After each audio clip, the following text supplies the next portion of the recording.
Hello जनता, स्वागत है आप सभी का कॉमर्स अड्डा 24/7 के प्लेटफॉर्म पे। और आज हम लोग डिस्कस करने वाले हैं बेटा टाइप्स ऑफ फंक्शंस के बारे में।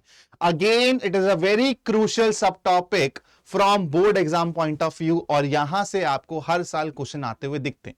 जैसे टाइप्स ऑफ रिलेशन से भी आ सकता है, टाइप्स ऑफ फंक्शन से भी क्वेश्चन आ सकता है। तो इसको अच्छे से डिटेल में समझना आप लोगों के लिए बहुत ज्यादा जरूरी है। तो क्लास को एंड तक देखिएगा। 30 मिनट के अंदर मैं आपको ये पूरा का पूरा सब टॉपिक अच्छे से समझा दूंगा। तो चलो यार, कहानी को चालू करते हैं बेटा। तो आप लोगों को पता है कि ऑलरेडी फंक्शन क्या होता है, ये हम पार्ट 1 में डिस्कस कर चुके हैं। अगर नहीं देखा तो बेटा इससे पहले 2 पार्ट्स इसके ऑलरेडी हो चुके हैं। प्लेलिस्ट में जाके आप वहां से चालू करना, और ये आपको तीसरी वीडियो देखेगी ऑर्डर में।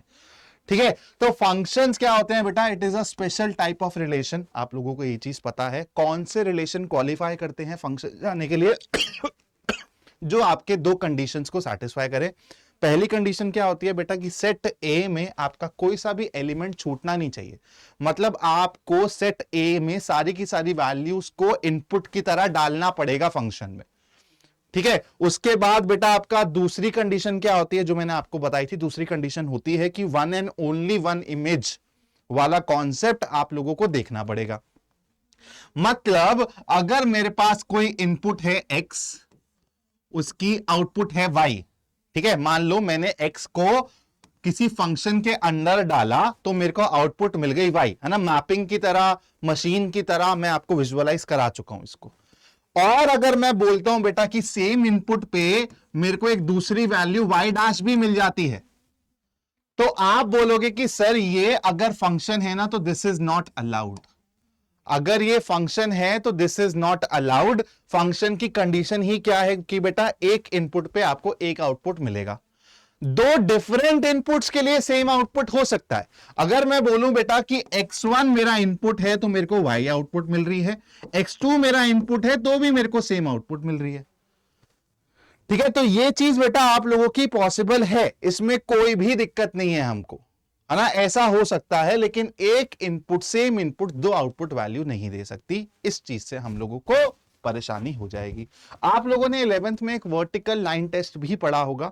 अगर मैं आप लोगों से पूछूं, दो ग्राफ दे दूं यहां पे, एक इसका, ठीक है, और एक ऐसा ग्राफ दे दूं मैं आप लोगों को, तो आप कैसे पता लगाओगे कि कौन सा इसमें से फंक्शन है और कौन सा फंक्शन नहीं है? याद है किसी बच्चे को? तो देखो बेटा, अगर नहीं भी याद तो कोई बात नहीं, कॉन्सेप्ट तो स्ट्रांग है ना अपना। कॉन्सेप्ट से अपन लोग इस क्वेश्चन को फोड़ने की ट्राई करते हैं, जो भी हमने अभी तक सीखा है। आपको मैंने क्या बोला है बेटा कि अगर मैं सेम एक्स की वैल्यू ले लूं यहां पे कहीं, तो इस सेम एक्स की वैल्यू के लिए बेटा यहां पर अगर मैं कैसे वर्टिकल लाइन बनाऊं, तो आपको दिख रहा है कि सर ये भी वाई दिख रहा है, ये भी वाई दिख रहा है, एक पॉजिटिव में एक नेगेटिव में। तो आपको सेम इनपुट के लिए, ध्यान से समझना मेरी बात को, सेम इनपुट के लिए यहां पर कुछ y1 दिख रहा है सर, यहां पे कुछ y2 दिख रहा है। अब इस वाले ग्राफ में आ जाओ। अगर मैं किसी भी x की वैल्यू पे चला जाता हूं, मान लो यहां चला जाता हूं, तो आपको दिख रहा है सर इस x के लिए वैल्यू यहां पर कुछ है y। और सर यहां पे सेम अगर मैं बात करूं, अगर मैं यहां पे चला जाता हूं, और ये सिमेट्रिक ग्राफ है, तो अगर ये x है तो ये -x है, तो सर यहां पर भी y की वैल्यू सेम है। तो दो इनपुट्स हैं यहां पे, एक पॉजिटिव में एक नेगेटिव में, लेकिन वो सेम आउटपुट दे रही है। यहां पर एक ही इनपुट दो आउटपुट दे रही है, जो कि अलाउड नहीं है अगर इसको फंक्शन कहलाना है तो। और इसी को हम लोग कैसे समझते हैं बेटा कि आपका एक इनपुट दो आउटपुट नहीं दे सकता, या फिर सरल भाषा में बोलूं तो एक इंसान दो लोगों से प्यार नहीं कर सकता है। ठीक है।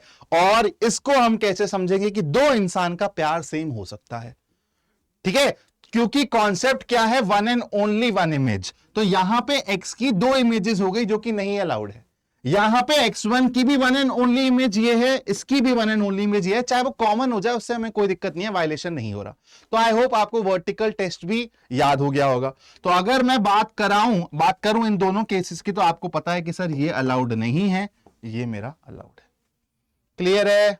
बोलो, कहानी क्लियर है सभी को? आगे बढ़े। चलो थोड़ा सा कहानी को आगे बढ़ाते हैं, और अब आते हैं इस वाले मुद्दे पे।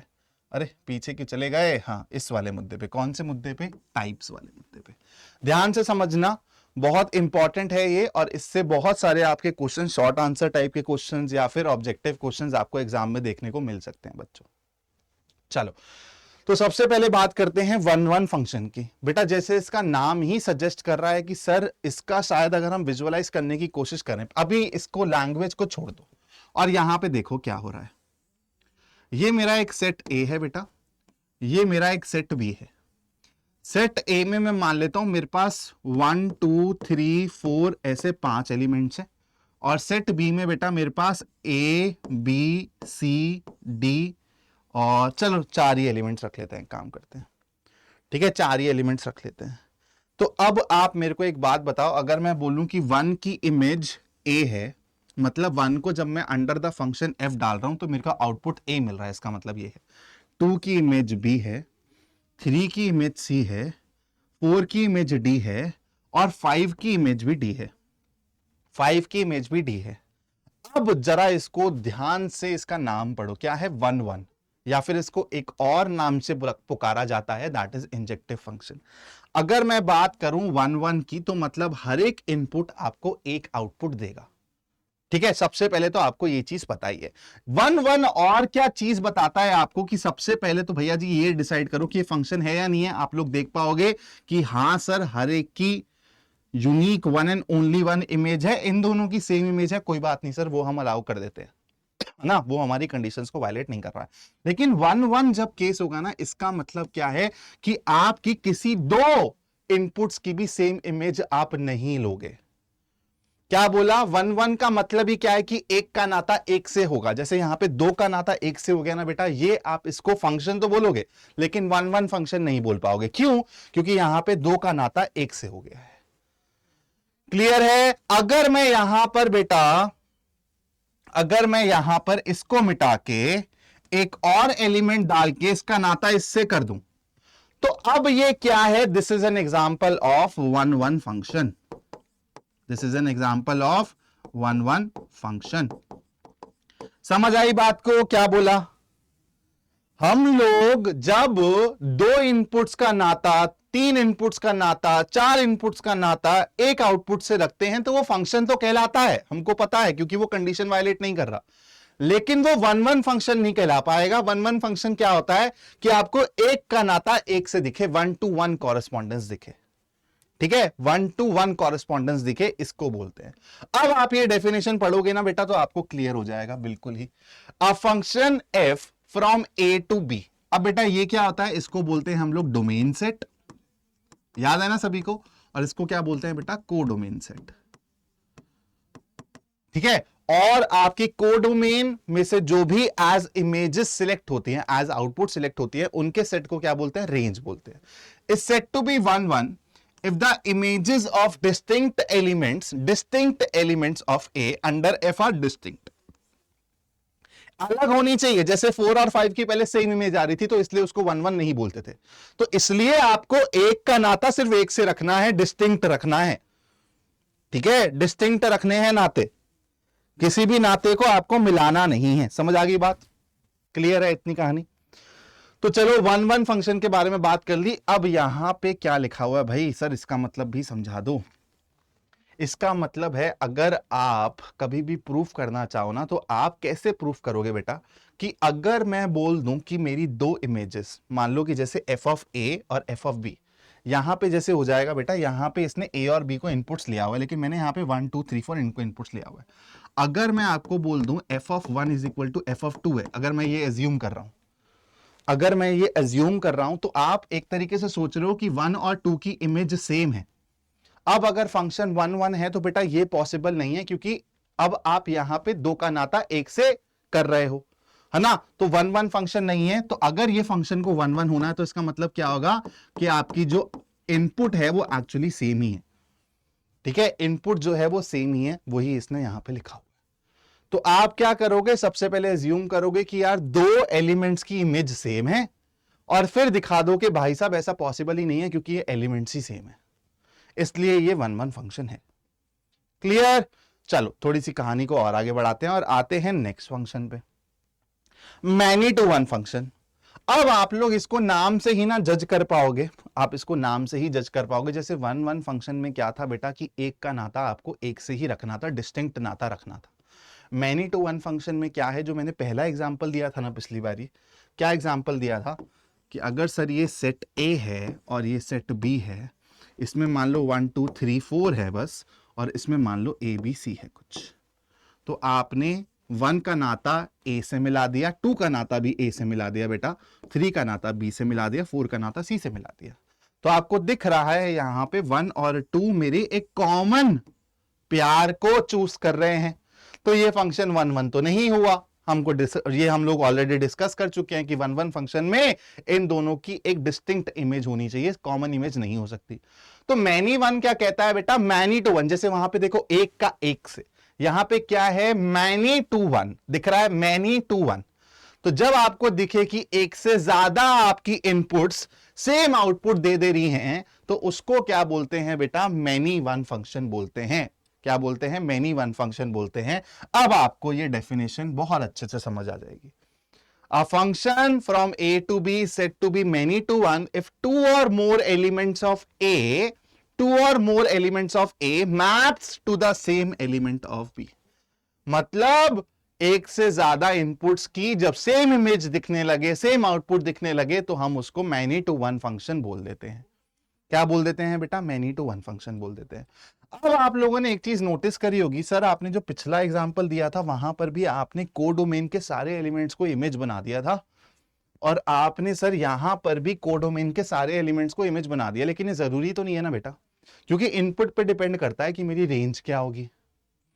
तो बेटा मेरी रेंज हो सकता है कोडोमेन के बराबर भी हो जाए, हो सकता है कोडोमेन का एक सबसेट भी हो जाए, क्या पता कोई एलिमेंट छूट जाए।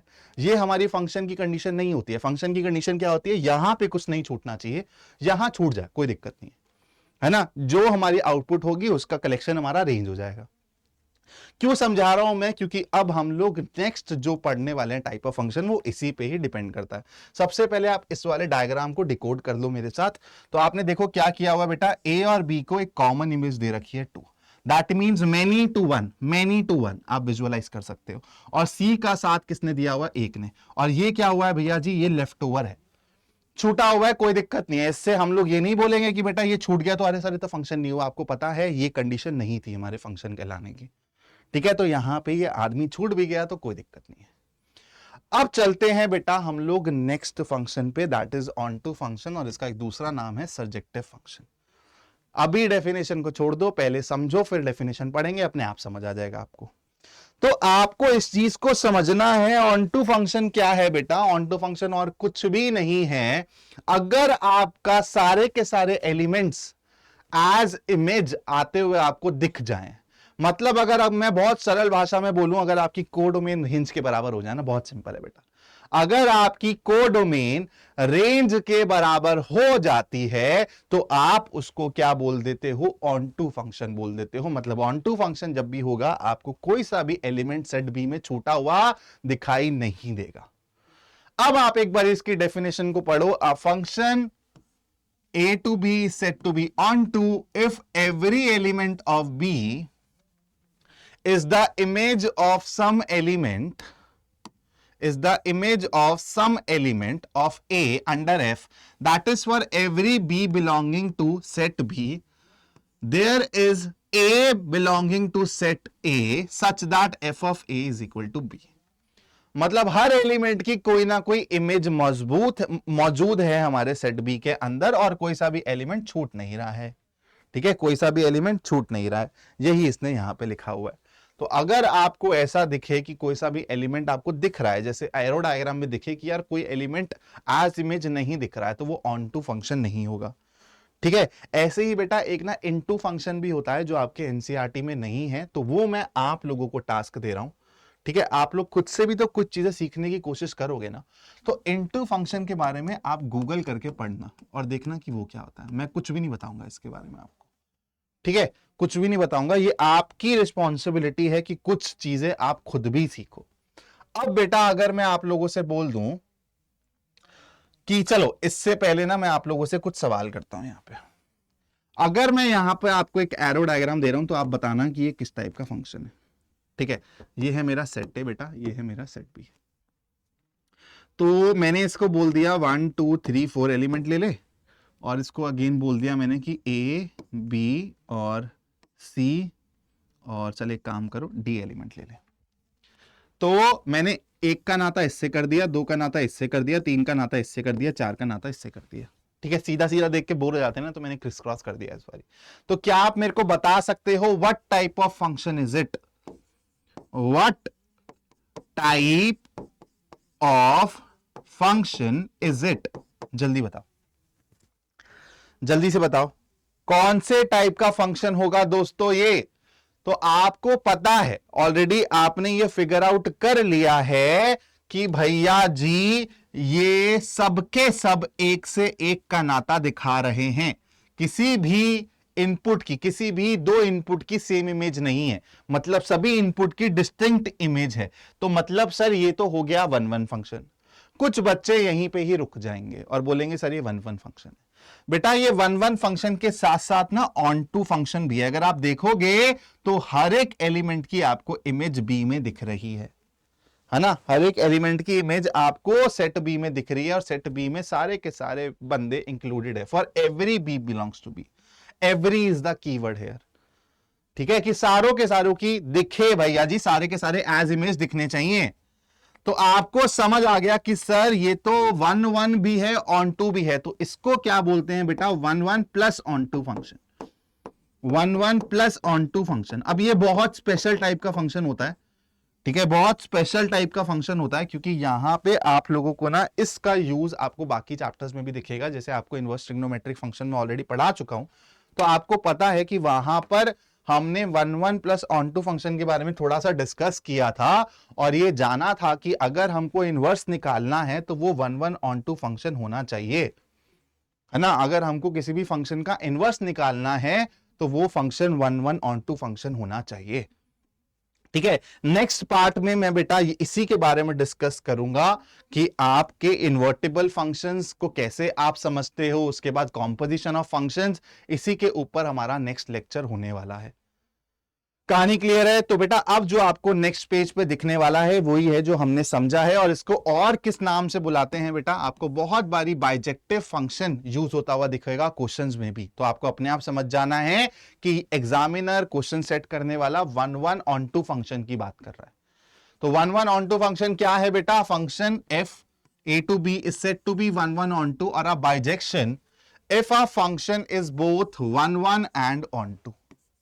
If a function is both one one and onto, तो आप जब यहां पे एरो डायग्राम से बेटा रिलेट करने की कोशिश करोगे तो आपको दिख रहा है यहां पे कि हर एक की डिस्टिंक्ट इमेज है। यस, तो ये एक वन वन फंक्शन है, और सारे के सारे जो सेट बी में एलिमेंट्स है एज इमेज आ रहे हैं, एज इमेज आ रहे हैं। तो ये फंक्शन क्या हो गया बेटा? एक बाइजेक्टिव फंक्शन या फिर one one onto function हो गया।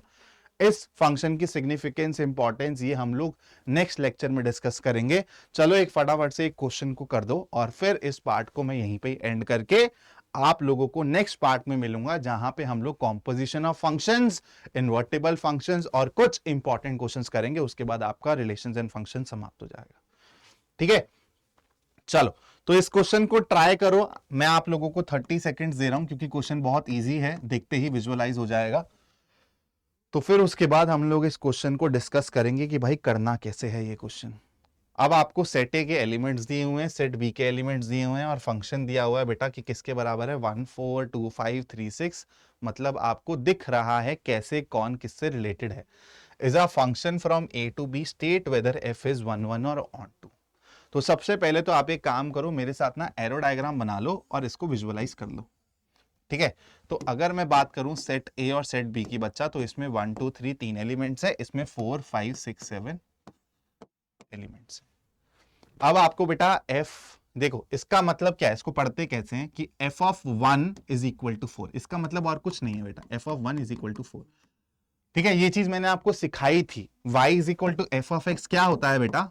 ये जो एलिमेंट आप उठा रहे हो ये सेट ए के एलिमेंट्स हैं, और ये क्या है बेटा? ये इमेज है, इमेज है। और ये इमेज कहां होती है, किसकी होती है? ये होती है सबसेट ऑफ बी की। तो आप किसी भी फंक्शन को मशीन की तरह विजुअलाइज करो कि उस मशीन में आप कुछ इनपुट डाल रहे हो तो आपको आउटपुट मिल रही है। तो आपने जब मशीन में 1 डाला तो आपको 4 मिला, जब आपने मशीन में 2 डाला तो आपको 5 मिला, जब आपने मशीन में 3 डाला तो 6 मिला। अगर मैं आपको इस फंक्शन को लिखने को बोलूं, अगर मैं बोलूं कि इस फंक्शन को आप लिख के बताओ तो आप क्या करोगे? देख रहे हो कि सर 1 से 4 मिल रहा है, 2 से 5 मिल रहा है, 3 से 6 मिल रहा है।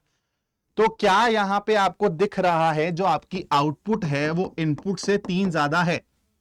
तो अगर ऐसा क्वेश्चन भी आपसे पूछा जाए तो आपको सबसे पहले विजुअलाइज करना है, देखना है क्या चीज हो रही है। ऐसे क्वेश्चन भी पूछे जा सकते हैं। तो आपको दिख रहा है सर इनपुट को 3 बढ़ाने से मेरे को मेरी आउटपुट मिल जा रही है।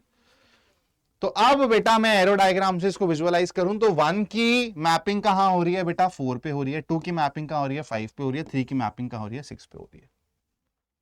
तो आप खुद देखो आपके सारे के सारे जो एलिमेंट्स हैं सेट ए में, क्या वो डिस्टिंक्टली रिलेटेड हैं? उनकी क्या डिस्टिंक्ट इमेजेस हैं सेट बी में? Then the answer is yes. तो मतलब ये 1-1 फंक्शन है। अब इसने पूछा नहीं हुआ, लेकिन बेटा मैं आप लोगों से पूछ रहा हूं क्या ये ऑन टू फंक्शन है? तो आप लोग बोलोगे सर यहां पे ना इस इंसान ने गड़बड़ कर दी है, ये नहीं आ रहा एज इमेज, है ना, ये इमेज दिख ही नहीं रहा है।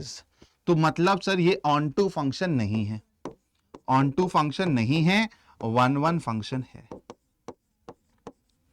ठीक है। अब ये क्वेश्चन एग्जाम में आएगा तो बेटा आप कैसे लिखोगे? आप इसी चीज को लिखोगे जो आपने ऑब्जर्व किया है, that we can observe that every element of set A has a distinct image in set B, and this is what is the property of 1-1 function. Hence we can say this function is 1-1. Clear है? Hence we can say this function is 1-1। अब बेटा मैं आप लोगों को next class में मिलूंगा, next part में मिलूंगा, जहां पे हम लोग बात करेंगे कॉम्पोजिशन ऑफ फंक्शंस के बारे में, इन्वर्टेबल फंक्शंस के बारे में, और कुछ गिने चुने 3-4 क्वेश्चंस भी करवाऊंगा जो आप लोगों के प्रीवियस ईयर के क्वेश्चंस हैं। तो उन क्वेश्चंस को आपको जरूर देखना है। उसके अलावा कुछ हम लोग इस चैप्टर से related live assignments, live test, ऐसी चीजें भी आने वाली हैं। तो आपका बेटा 2 चैप्टर्स ना मेरे साइड से खत्म हो जाएंगे, inverse trigonometric function, relations and function. इसके बाद मैं मैट्रिसेस चालू कर दूंगा। मैट्रिसेस के बाद डिटरमिनेंट्स, ऑर्डर में ही चलने की सोच रहा हूं ताकि आपके इंटरनल एग्जाम्स के साथ साथ आप मेरे थ्रू पढ़ते चले जाओ और आपका नंबर फटाफट से बढ़िया बनते चले जाएं। सिलेबस आप लोगों का बहुत जल्दी खत्म करवा दूंगा, 2.5 से 3 महीने के अंदर आप लोगों को, अगर आप इस चैनल पे रहते हो तो आपको पूरा का पूरा सिलेबस कंप्लीट हुआ हुआ दिख जाएगा, और वो भी डिटेल्ड तरीके से। तो आपको वन शॉट भी मिलेंगे, डिटेल्ड तरीके से आपको पार्ट वाइज लेक्चर भी मिलेंगे, उसके साथ साथ माइंड मैप भी मिलेंगे। तो अगर अभी तक इस चैनल को सब्सक्राइब नहीं किया है दोस्तों तो चैनल को सब्सक्राइब कर दो, क्योंकि यहीं से ही आप लोगों के बोर्ड एग्जाम में हम लोग आप लोगों को हेल्प करेंगे 90%, 95% ऐसे मार्क्स स्कोर करने के लिए। Bye bye guys, thank you for joining, stay safe.